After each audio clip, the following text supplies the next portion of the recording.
Welcome to the Voiceover Sermon with Terry Daniel, the podcast for voiceover artists with tons of handy tips, tricks, and useful information to help you run your voiceover business better. And now, here's your host, Terry Daniel. Good afternoon, ladies and gentlemen, and welcome to another breathtaking episode of Voiceover Sermons. My name is Terry Daniel, voice actor and coach from the Minneapolis area, and I have two of my coaches on this episode. I have Gina Scarpa, who's brand new. We're going to talk about that in just a second, and Rob Marley, who has really turned into a voiceover king. Oh my God! You don't like the royalty reference? No. I'd rather just be, a humble servant. Oh, I like that. How about humbleservantvoiceactor.com? Is that domain available? I'll grab it. Oh God! You know what I'm going to do? After this episode, I'm going to buy up like 100 voiceover domains, and I'm going to throw them into a voiceover group and try to sell them. I probably have too many as it is, but probably. Well, welcome. And then Gina, I am absolutely delighted that you are now on our coaching staff because you bring a lot of magic to what we're already doing with our students. So I appreciate you doing it. Thanks. No, I'm so excited. I've already been coaching some people and it's been a really fun time. So I appreciate you bringing me on. Well, I hate to say it, but you're getting horrible reviews. No, I'm kidding. No, one star. People love 1 star. It's like people on Google reviews. Like if I could give this 0 stars, I would. Yeah, it's weird. Like right after your session, like the Alexa comes on and asks the person to rank the session. How bizarre and kind of scary. Yeah. No, our students love you already, and you bring a whole new element to the session. So, briefly, when you do a coaching session with a student, just go over a couple of things that you cover, whether they're either just brand spanking new or maybe they even have just a little bit of experience. Okay, so I mean, whether they're new or they've had some experience coaching, they've done a demo, or they've already booked some jobs, I like to do some script analysis with them. So I'll send them a couple of things: commercial, animation, video game, e-learning, whatever. And the first time they read it, I don't say anything. I don't give them really any background about it because I just want to hear their natural take and their reaction to the script. Then we go back and we look through it. And the biggest thing is finding the moments in the script where they can bring their unique personality to it, because at the end of the day, that's a lot of times what casting directors and agencies are looking for, just real, believable, natural people. So That's the biggest thing. Like, where can you insert your personality, or how can you relate to this? And we go through the script, 2, 3, 4 times each and then move on. And then the biggest thing I'm looking for is it doesn't have to be perfect when we're done with it and we move on. It's just, did you improve every time? Did it get a little bit better? Because that makes me feel good. I see the potential then. And you have a background in doing some animation and some gaming stuff, right? Yeah, I actually have a bunch of games coming out this year, some work that I've done. So there's a VR game coming out called Eye of the Temple, which is awesome. I got to play the demo, and it threw me off so much I had to rip the VR headset off of me because it was it's like on an elevator. You're like on a moving elevator and a moving platform, and it felt so real. But in the game, there's only one voice, and it's me. I'm the guardian of the temple. I just did some work with Lilith Games, which is a mobile gaming company out of China. So I'm playing Joan of Arc in Rise of Kingdoms, and then the devs who created the Witcher series have a new game coming out called Gourd, and I'm in that too. I just don't get to say what part it is yet because they just announced the trailer. That is so awesome. That's awesome. I know. Yeah, and it's so fun. Well, I'm a super passionate gamer, so when I'm not doing voiceover, I'm literally always playing competitive games. And as a 42-year-old woman playing, I'm like a unicorn because there's not a lot of us out there playing League of Legends, Valorant, Hearthstone, Magic the Gathering. Magic a little bit, but not the rest. Well, I can't even compete with that. I mean, Rob and I sit there and we do corporate narration all day long until we're ready to scream at somebody, and you're out there doing all this fun gaming stuff. I've done a couple of games. I've done one game that was a lot of work. And it was a lot of fun, and it's one of those top down, like, click on the person and move them to a different location kind of games, and I love it. It's a great game. I'd love to do more of those, but for me, my focus has been commercial stuff. where you're just like, I'm doing a cowboy voice for a rodeo that's coming to town and stuff like that, but how do you find that kind of work? Like what's involved in having a voice acting career for gaming? What's involved with having that kind of a career? I mean, it's definitely hard because so much of that stuff often happens, out in LA, and that's what I was told, and that, it would be really hard to find just like animation, it'd be hard to find gaming stuff. But there's been a couple of ways. I mean, there's definitely some gaming work on the pay-to-plays, and you have to kind of dig through and look for things, as with all things on the pay-to-plays. So I found some work through that, and then also looking up like Kickstarters and or things that indie devs are working on. So I reach out to them on, Twitter and Instagram and say like, hey, the trailer for this game looks awesome. If you're adding more voices, I'd love to be considered. And that's how I ended up getting The Guardian and Eye of the Temple. I had read for him, but I hadn't heard back. And then I followed the Eye of the Temple account, the dev's account. I messaged him and just said, like, I would love to be part of this. And he said, the fact that you were so proactive, showed me how passionate you were about it. So it was between me and someone else, and they ended up picking me because I had taken that extra step. So that's I don't want awesome. to be annoying, but I want to be proactive. When I'm passionate about something, I want to tell the person, like, I would love to work with you. That's a key thing for marketing. Right? It's showing your interest in the product. That's great. That's Absolutely. fantastic. And I have my degree in marketing. I love doing, I do, besides, script coaching and things like that, I also do some business coaching, marketing, SEO especially, how to make your website rank, how to make your pay-to-plays look good. So, I do like networking and connecting with people. And that was a really, really nice experience. I love the game. It's coming out in a few weeks. I can't wait. That's great. Gina and I had started a Friday Clubhouse chat. Mm-hmm. For all you Apple people. Yeah, no doubt, right? You started a Friday Clubhouse chat. I lurked around and then just made my way on stage. I know, and I never left. You lurked. You came into the room and then you took it over. Exactly. Yeah, it was very intrusive behavior. It was like a coup. I was like, this is. I'm still offended, and no. By the way, you guys, this is you'll get a kick out of this. If you actually go to IMDb, is it? Yes. Yeah, sorry. I was like, where's this going? I'm totally on a brain fart.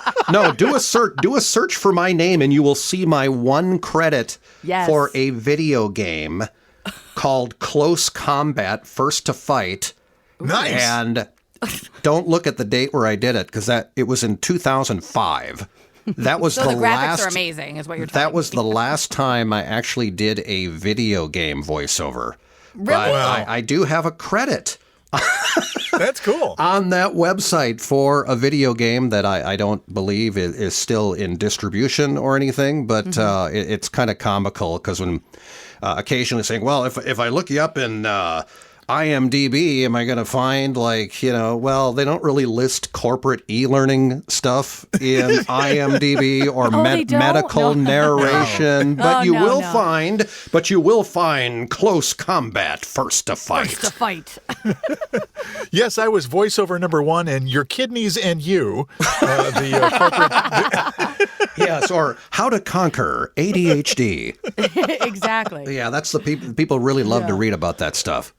Yeah, you may also know me from my work as how retired people can find vision insurance through VSP. Oh, yes, all absolutely. my great creds, literally. Yeah. Here's 300 hours worth of How to Conquer OCD. Oh my goodness, I don't know how you can even do that many hours. I can't even make it past one. I tell you what, I am done. I did a few audiobooks when I first started kind of settling in and doing this full time from home, but the money was never good enough. And holy shit, did I hate doing it. I just, anything over 100 pages, doing like a fiction book where you get to play a character and you get to work with maybe like 5 or 6 other actors, that's a blast. That's a whole different thing. But when you're doing a 200-page audio book on search engine optimization, and I know, Gina, you're into that stuff, but no thanks. Yeah, but I don't want to read it out loud for that long. And actually, I mean, you know this about me, Terry, but the listeners don't. I also I manage 20 kids and teens. I work with them and help them find voice work. And a bunch of them just booked a big educational project with a company in California. And it's long. It's like an hour and a half. And they're 10 and 12 years old. And they're just like cranking out this. I'm like, you guys are better than me. Because I literally would be on the floor like, is it over? So they're doing great with it. All I have to do is hit record and split the file. So that's not that bad. Yeah, I'm the same way. I would much rather do the 30-second thing or the, maybe the 2-minute like corporate narration thing. But yeah, audiobooks, no, thank you. There's just so much work involved in getting that done. But I mean, they've said this past year, like e-learning and corporate narration and stuff has gone through the roof because of the pandemic. Yeah. It was on fire before the pandemic. And now it's like every business is thinking of ways to like, all right, how can we turn this into an e-learning module? So, I mean, that's a great market to get into. No question about it. And I got spoiled when I started doing theme park promos. They would start, I started working more from a retainer point, and with the theme parks which thankfully that has come back now because they're all opening up. Yes. God bless them. But they're all like monthly retainers. And the beautiful part of that is if you have a retainer contract, some months you're not really doing much of anything and they still pay you for it. That's the best. I got a retainer for one TV station that I work with, and I love it. It's like if I do one job for them, then that's fine. That's is that month's income, and if I do 8 jobs, that's it's okay. It's like sometimes I do nothing, and it's like okay, they're going to keep paying me. It's a beautiful thing. Here's just a real quick example of one of those jobs. Please keep your hands and feet inside the ride until the ride comes to a complete stop. Yes. As a person with anxiety about going on rides, I just started sweating. And sometimes that might be the only promo for the month. Yeah. It's crazy. I used to work at an amusement park, and I still am friends on LinkedIn and stuff with all the people that still work there. And every year I hit them up saying, hey, I'm a voiceover artist, and, you guys do spiels, and I know the quality that you want. And, it's been like 8 years, and they still haven't given me anything. They owe you, man. They owe you. Damn right they do. I'm going to message all of them on LinkedIn right now and threaten them. I would love to do an amusement park gig. Those are fun. Well, it's easier because, back in the day, they would had somebody that would just shout out something from like the local office in the amusement park over the PA system. That's how they kind of did a lot of that stuff back then. Yeah. And nowadays, with the stuff I do, I just send the MP3 to the VO buyer, and they put it in the they put it in the system, and it just kind of, rotates all day long. And, they change them up. Obviously, if there's a new concert at the band shell or the amphitheater. Mm-hmm. Ladies and gentlemen, REO Speedwagon will begin in 10 minutes. Wilson Phillips. Yeah. Wilson Phillips. Oh, my God. Ladies and gentlemen, Men at Work with special guest. Aha. It is typically some of those 80s one-hit wonder. Oh my God! I worked with a few of them. I can't wait for the Soft Cell concert. That had to be the best one-hit wonder song in the 80s, don't you think? And I think it was a cover. Tainted they did Love, Tainted right? Love. Tainted Love. Yeah. Oh, of course. Yeah. Yeah, of I hosted an 80s flashback show in like the late 90s, and then I worked for a rock station, and we had concerts in the summer where they just pulled in like every washed up band, and the tickets were like $5. It's like, oh my God, life is really taking a turn. That is wild. I saw back in, I think it was the year I graduated from high school, I saw Loverboy. Yes. At Met Center here in Minneapolis, and the Hooters were opening up for them. Oh my God. So if you remember like All You Zombies and We Danced. That was it, wasn't it? That was it. Yeah, and then that was it. Yeah, no, they had that And We Danced, like a wave on the ocean romance. And we danced. Yes, now that's going to get stuck in my head. Thank you. And Loverboy had 5 encores. Wow. 5. That's a lot of encores for not a lot of songs. I can think of Everybody's Working for the Weekend, right? That's theirs. Yeah, and they had their ballad When It's Over. Okay. I hope yeah. you're with me when it's over. Okay. You know, Wow. only Well, the 5 encores though. only the lucky ones loving every minute of it. 5 encores. That's where the crowd's You're a like, no, real fan, really, we're Terry." good. We're fine. Go ahead. No, you Hot guys can take a girls- break. It's all right. And you can't forget Hot Girls in Love. Wow. Oh, that's right. Yeah. Remember that one? Terry's president of their fan club. Loving every He minute knows a of lot it. about this. Yeah, really. Loving And then every in minute of it. 1983, when they released their forthcoming album. With, People are like, wait a minute, let's get back on to All right, voiceovers. we're back. But, people do like the podcast because we do kind of go off the rails. Just a bit. And we don't Routinely. always stay in the voiceover lane. And I know there's a lot of voiceover podcasts out there that are very polished and they kind of stay in their own lane. And frankly, those podcasts just are not as good as ours. Oh, yeah, that's what it is. That Daniel's an egomaniac. Later, all the podcast hosts for voiceover will be out back snapping their fingers like West Side Story. By the way, that I love it. We will dance it out for best podcast. you brought up West Side Story. Have you seen the trailer for the Spielberg version of West Side Story? It looks fantastic. Yeah, I saw a little bit of it. I mean, it does look incredible. That's coming out, and In the Heights is coming out, so that's exciting. I mean, In the Heights got Wait a delayed. minute. There's a Spielberg version of West Side Story. They're you ever- redoing West Yeah, Side Story. no, Yeah. and I was skeptical because I can hear the skepticism in your voice, Rob. Yeah. But it looks really, really good. I mean, really Oh, good. man. I was kind of blown away by the trailer, and They got a long way to go. I got to No, see I the know. trailer. no, it's good. This is going to be hot, and I think it comes out in Christmas, and I think by then, hopefully, most of the theaters will be open because the Top Gun sequel has been on the shelf for I'm like a waiting. year, I'm and that counting looked the good. minutes, man. I'm counting the minutes for that one. Yeah, I am front row center. Let's Oh go. man, Oh, I'm my going to pay double. I'm going to pay double to get into that $30 one. a ticket. I want to see it in IMAX. Oh, my goodness. Oddly enough, I thought it was foolish when I heard they were making the sequel to that, but even that looks pretty good. Yeah, no, Top Gun looks great. And I Definitely. think there's a new Batman coming out.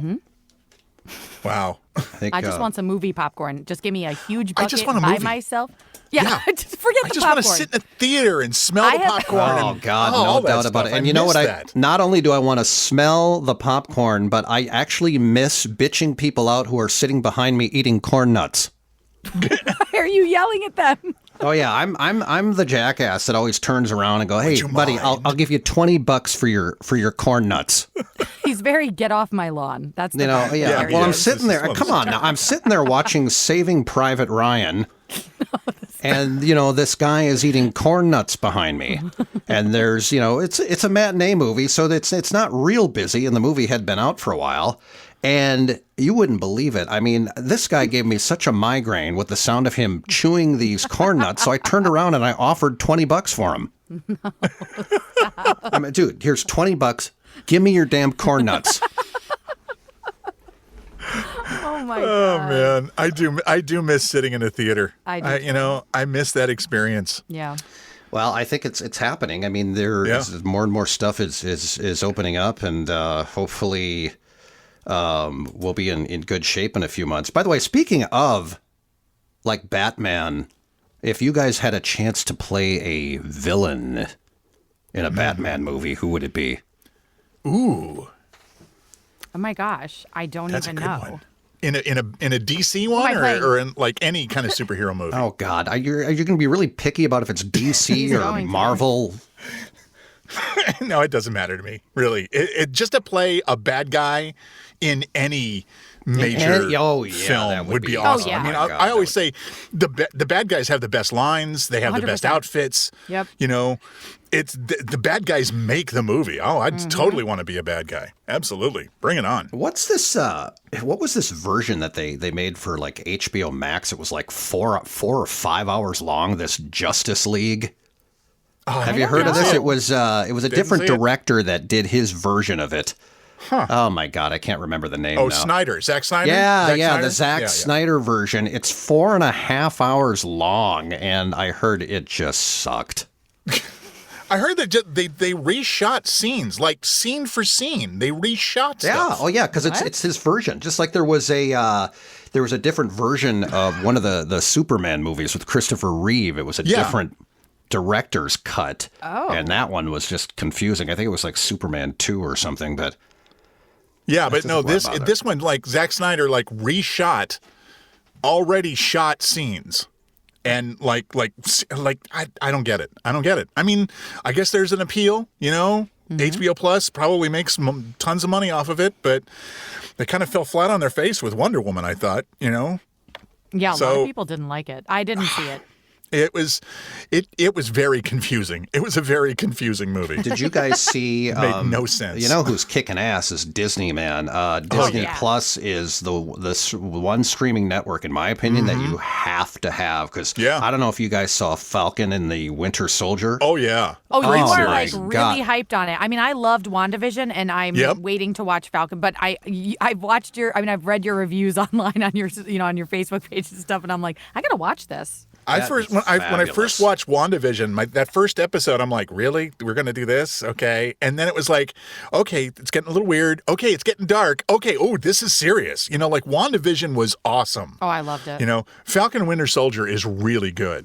They really have, I gotta watch it. Just Marvel has been on fire for so many years. Oh, yeah. And boy, even during like a pandemic year, they just absolutely hit it out of the park with a bunch of these series. But I know, and Mandalorian, like all the Star Wars stuff that's on Disney Plus. Oh, like yeah. honestly, Disney Plus has been the most entertaining thing at home during the pandemic. And I'm a big Disney fan, so I'm really looking Same. forward to like the new Obi-Wan series. Oh, yeah, like, yeah. all the and stuff then that's coming on. It's like, bring it on. I think it's called the Book of Boba Fett. Yeah, Book of Boba Fett. Yeah, That'll be an that's gonna awesome one. That's great. Oh Well, yeah, I'm great. It's great. This has got a lot to do with voiceover.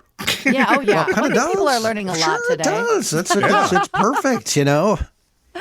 Well, they get to know us, and Yeah. that's How good. You want often? to have a good relationship and a good rapport with your coach. So there you go. See, I tied it back in. Exactly. No, Exactly. absolutely. Yeah, and by the way, speaking of coaching, and Gina, you obviously you do more than just animation and gaming. Like, what if I wanted? I mean, obviously, my niche, I think, for the rest of my career will probably be theme park promos, e-learning, and commercial, right? But let's say if I'm a guy that wanted to kind of get into more like gaming stuff. So, how would you approach a coaching session like that with one of our students? So, I mean, I've already done a few gaming scripts with some of the voice talent, and I just find scenes from video games and we do them together, and then I have them do it by themselves, just like you would do in an audition. So in an audition, you would just slate your name if they want you to. Some people don't, but slate your name and then just say your lines only. So I will read with them. So we've been doing a scene from Tomb Raider. We have a scene from Spider-Man on PS4. And so I've been saying to them, like, really, you just need to approach video games almost like movies, because video games have evolved so much over the years and they feel very cinematic. Like they can be very emotional. There's a lot of games like God of War and things like that just have some really deep and dark scenes. So, you really need to be an actor, I think, if you want to do video games. It's not just doing, and same with animation. Like, I think some people think like they can, like, I could do a crazy voice or like I do a funny Peter Griffin impression. It's like, okay, well, that's not really like helpful. So, it's like funny, but it's not like I wouldn't go, pitch that to an agent probably. So I really just try to approach it from an acting perspective. I was a director for many years in Connecticut. My family ran a theater. And so I've done a lot of theatrical directing, and I like to bring that to it as well. But I have a really good time when people want to do video game scripts, and getting to act together in the scenes is fun. So I think the people that have done it so far, I think, have had a good time with me. No, That sounds really absolutely. And that's again, you bring you bring a nice mixture to our coaching staff because of your gaming and animation experience, and people are having a great time already. So thank you for being a part of our award-winning staff. Well, I'm happy to be here. This has been great so far, and I'm excited to keep meeting everyone and working with them. So getting to talk to you both today also has been so nice. Thank you. Thank you. And by the way, none of us are real. We're actually all Al voices. Yeah, no, we're not. No, We this are is not a simulation. We are not human. Yes, this is a simulation. Well, sometimes people tell me I sound like Alexa or Siri, so that's, that's a good thing. I am the next one. Oh, man, that would be great. Unless I'm doing commercial stuff, and then I get really upset when people say that. Like, someone's like, wow, that's so cool. They compared you to Alexa. I was like, that's terrible. Because the specs say real, believable, conversational. I don't want to sound like Alexa. No. It must be the pitch of my voice. But it's like, at the end of this road, take a right. I don't know what it is. Like, get out. I don't want to sound like that. I tell you what, I appreciate directions like that, because if you remember the day you used to print off a sheet from MapQuest when you wanted to. I do remember the days. And you're like, where the F am I? Oh my God. Like, They would where always, am I right now? It was always the longest way to the destination. And if you had a little bit of an ADD issue trying to read MapQuest directions. Now, when I was a kid growing up in LA, it was the Thomas Guide. And we didn't use MapQuest. It was like Thomas Guide, page 34, grid G5. Oh, no. And that was what they would say in like notes. And then you would have pull out your Thomas Guide in your car and turn to that page. And then grid G5 would be the street. Have you ever done like a long road trip, and you'd have to go to like the gas station or the travel center and buy those huge ass like folding maps and like try to figure out, like, where am I going? I drove from Connecticut to Florida, and we had like a million maps in the car. I felt like I don't even know. I tell you Magellan. what, there's lots of things that people have to worry about, because there's a lot of the planet is basically sometime at some time or another during the week are on the verge of a nervous breakdown. Put a map in my hand and see what happens. Oh, God. Can you imagine? And Rob, you've known me for a really, really long time. Could you imagine me opening up a map and seeing that reaction on my face? I'd start to sweat. And I would just, oh my God, I'd be full of foul language, and it'd be a full on mental breakdown. Yeah, no, I'm happy with maps on phones. I love that technology. It's crazy how much we rely on it for, traffic and for getting somewhere. Like, I get so stressed out if I'm in like a dead zone, or, sometimes like Google Maps won't load traffic data, and like I really get upset. But it's just funny because in the 90s or whatever, or early 2000s, that we had none of that. So I don't know when I became so dependent, and it happened slowly over time. This was all part of their plan, just slowly conditioning me to need it. When I went to visit some friends in New York, it was the same thing. It was like I pulled out my phone. I'm like, all right, well, let me load up the map of Manhattan. And they're like, as long as you don't cross any water, you're fine. You'll don't go cross a bridge and you're good. Oh my God! You're not going to get lost. Well, hey, I appreciate both of your time. We're kind of getting close to the 30-minute mark here. But Gina, again, from the bottom of our hearts, welcome to the staff. That's the nicest thing you've ever said, Terry. Thank you. I know. Well, that's because we're on live. No, that's what it is. We're just doing a show right now. When it's over, forget it. This is great. And by the way, you can subscribe to Voiceover Sermons on pretty much any platform. Yes. iHeartRadio, Spotify, Apple Music. You can, wherever you listen to podcasts, you can subscribe. If you want the shortcut, you can just go to voiceovers.com and you can hear all of these episodes. And if you love us, and why wouldn't you, and you want to work with us, if you're brand new to VoiceOver, we all come from different backgrounds, different perspectives. We all have many, many years of experience being full-time voice actors. Find VoiceOver Camp on Facebook. That would probably be the easiest way. Just put VoiceOver Camp in the search box of Facebook and you will find us. Or you can, actually, you know what? It's facebook.com/groups/voiceovercamp, all one, and request to come into the group. That's a kind of a good way to get your feet wet and learn a little bit about the business and, do some research first, and then hopefully you'll be coaching with us.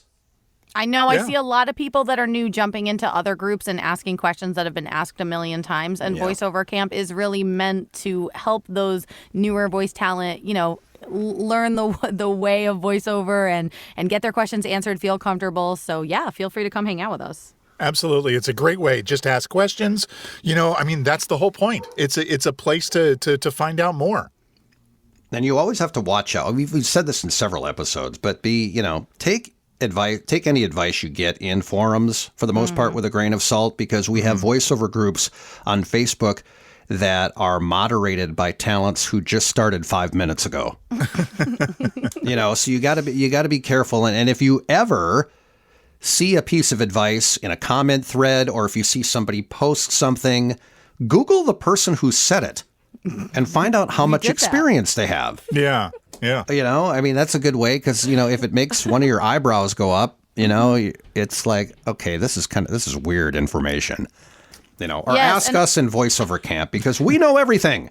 Exactly. Well, I also see people that are newer, they get some advice from a more veteran voice actor, and then they go and peddle that information out, but they don't really have the full context or story. So they're just sort of regurgitating what they heard someone say in a forum, and it's no. So no. I'm with you 100%. Yeah.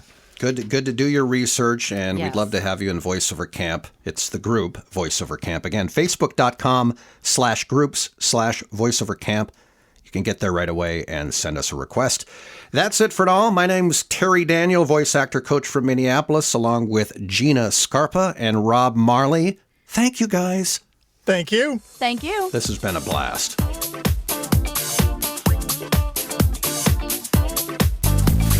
Thank you for tuning in to the Voiceover Sermon with Terry Daniel. See you next time for more useful tips and tricks to help make your voiceover business run better.